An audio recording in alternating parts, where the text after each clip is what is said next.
Yeah, so alright mga kadiskarte, meron tayong isi-share na naman sa inyo ng mga konting kaalaman para sa ating mga Jetor owners. Magpapalit tayo ngayon ng sunshade ng sunroof. Ayan.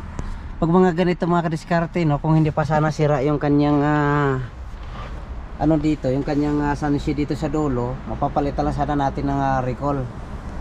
Ayan, kasi ito sira na siya, hindi na siya natin mapapalitan kasi punit na dito eh.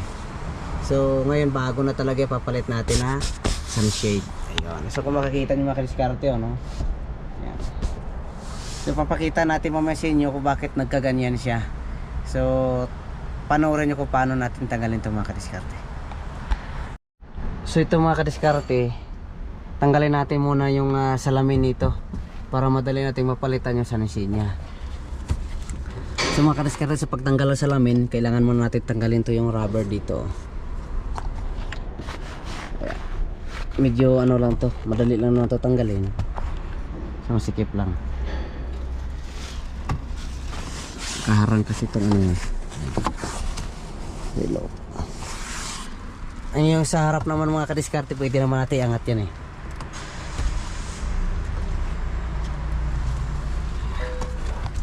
So ito mga kadiskarte, yung diskarte naman kasi pagtanggal, siyempre angat natin to.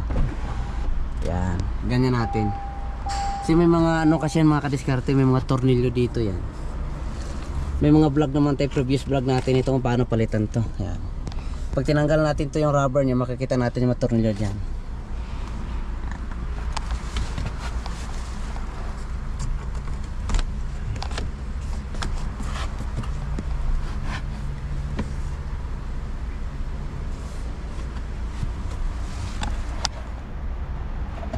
Tatanggalin natin yung mga tornilyo dyan. Ayan.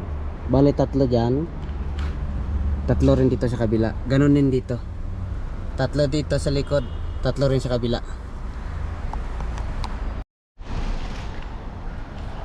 Yes, yun mga kadiskarte, natanggalan natin yung kanyang ramin.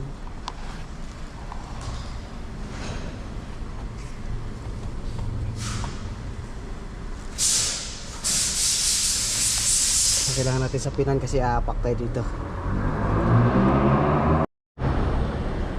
So dito mga kadiskarte, pag nagtanggal kayo nito, nakita nyo itong lock na to, itulak nyo lang to ng screwdriver, tapos itulak nyo to pa loob pasok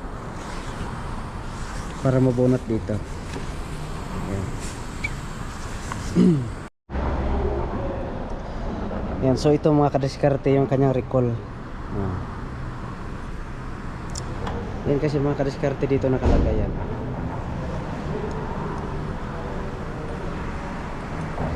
Yan, nakikita. Ito kasi mga kadiskarte, plastic. Kaya yung plastic sa katagalan nabibilog siya, kaya tuloy-tuloy na yung buka nung ano. Ito kasi parang bumabalik to kusa eh. Yan, pagka tuloy-tuloy na kasi yung ikot ng mga kadiskarte, wala nang pumipigil. Ito nagre-release na kaagad to, kaya ito hindi na siya bumabalik dito sa pagkakarolyo niya. Yun ang dahilan kung bakit nakagaganon siya. Kaya itong recall, kailangan, importante ito. Ayan. Ito yung sinasabi ko. Ayan. Kasi pagka tuloy-tuloy pa rin yung binubuksan nyo pa rin, napupunit to. Ayan. Kaya kahit palitan natin yung recall, wala pa rin mangyayari, masisira pa rin. Ayan.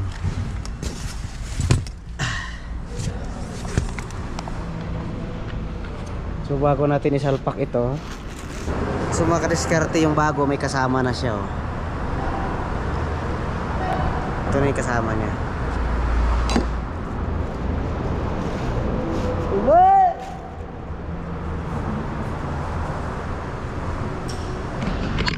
So yun mga kadiskarte, pag nalagay mo na siya sa guide, may lock kasi yan, bubunutin natin mamaya yan, pero wag natin muna bunutin. Pasok muna natin ito kasi okay naman to, madali lang to eh.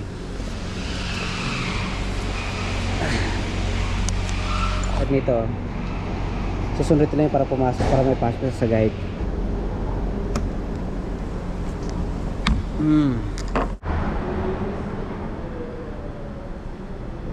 Yun, so ito mga kadiskarte, may mga guide yan dyan sa ilalim. Ayan, kailangan mailagay nyo sa guide yan yung ganito.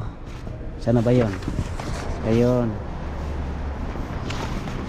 Yung ganito mga kadiskarte, nakita niya yan, may guide yan dito sa ilalim na ipasok nyo siya. Kapag hindi nyo na ipasok yan, maaaring masisira siya uli or hindi siya maayos na magsarado at saka magbubukas. Maaaring magkulubot itong kanyang tela. So make sure nyo na mga kadiskarte na nakalagay ng maayos. Yan, may lock yan mamaya. Yan, bago natin bunutin yung lock na siguraduhin muna natin na nakalagay na ng maayos dyan, kasi persado yan mga kadiskarte. So bubunutin na natin yan.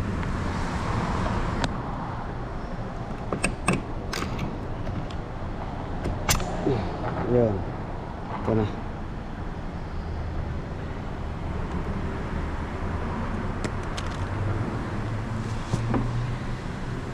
So ngayon pwede na natin i-testing yan kahit wala pang salamin. Testing na natin yan ngayon. Isarado na natin yan. Kailangan mo natin i-on ang ignition.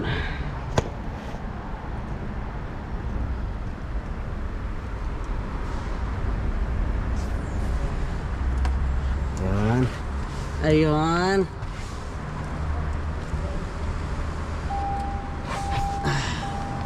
So yan siya mga kadiskarte, no? Nagsarado na siya.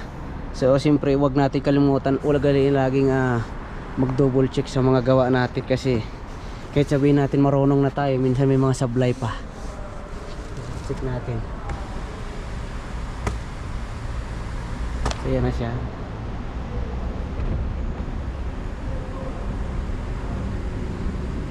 Ayun. Ayun.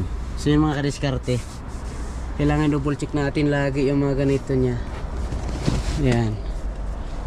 So kung hindi natin kasi siya nailagay sa mga guide yun sa gilid, maaring hindi siya magaganito kaunat. Maraming mga kulubot or magluloy siya uli pag hindi natin may lagay ng maayos doon yung guide sa gilid. Yan, dito. Dalawa yan mga kadiskarte.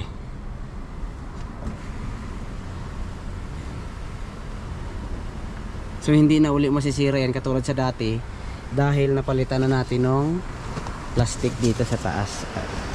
Ayun, ang ganda ng pagkakasaraw. Yun. Dahil dito.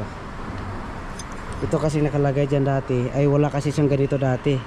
Plastic yun. Kaya sa plastic, sa katagalan niya na bukas sarado, lumalaki yung butas dito. Hanggat sa umikot-ikot sa tuluyan, hanggat sa mawala na to. Wala na siya sa rolyo niya, kaya pag isinarado hindi na siya bumabalik. Ito kasi mga kadiskarte, parang may ano to eh. Yan, yung ganito, parang may spring sa loob to, na pag nakaganto na siya, pag nakabuka na siyang ganon, pagka isinarado mo na, naghihigpit din siyang ganon. Ayun. Nagro-rolyo din siya ng sarili niya, naghihigpit din siya. Kaya pagka yun ay nawala dito sa loob, sigurado na magaganito na mangyayari niyan. Pero kung hindi lang sana nasira ito, maaari pa natin maibalik yun. Palitan lang natin ng metal kanina. Nasa na yung metal natin. Yun. Yung ganito mga kadiskarte.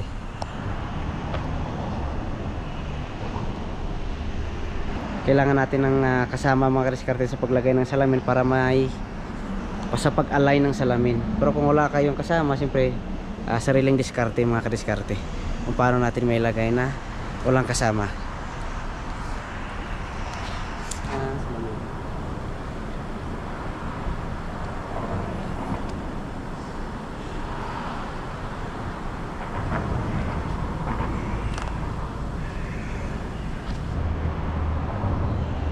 Yan, medyo mahirap lang mga kadiskarte pag wala siya kasama, pero kaya naman yan. So yun mga kadiskarte, natapos na natin align yung kanyang salamin.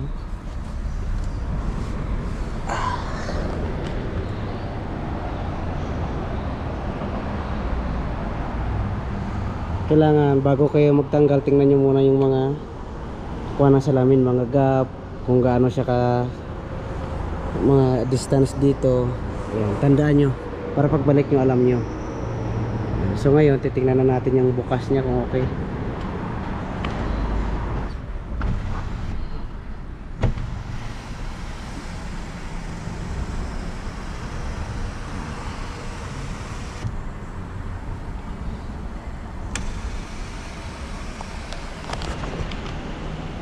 Yan, so yun na siya mga kadiskarte, ayos na.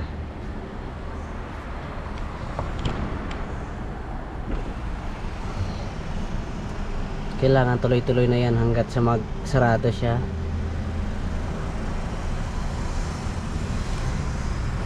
Yun, tapos pag naganyan na siya mga kadiskarte, check nyo uli yung kanyang gap. Kasi kung yung kanyang mga alignment mga kadiskarte at hindi maganda, magkakaroon siya ng air leak. So maingay dito sa loob. Kailangan maging maayos lahat. Ay ay ay.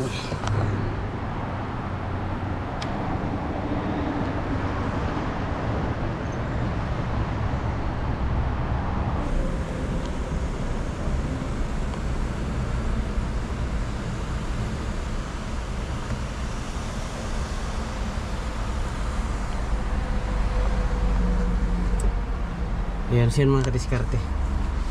So ang ganda na ng kanyang nasa na shade. So hindi na masira yan mga kadiskarte.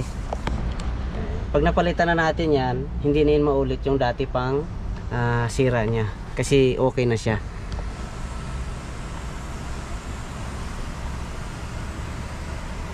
Yun, ang ganda.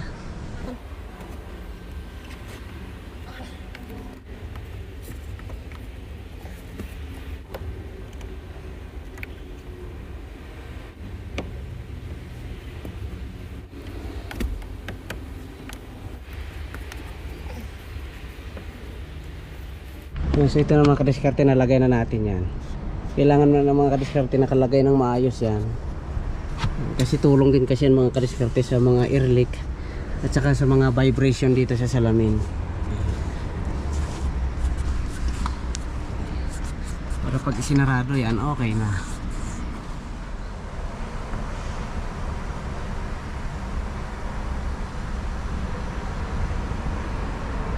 Yun. So yun mga kadiskarte, ay sana ay nakatulong yung ating video para sa inyo. So don't forget to follow and share sa ating mga video para mapanood din yung mga kaibigan ninyo. So thank you and God bless po sa inyo lahat.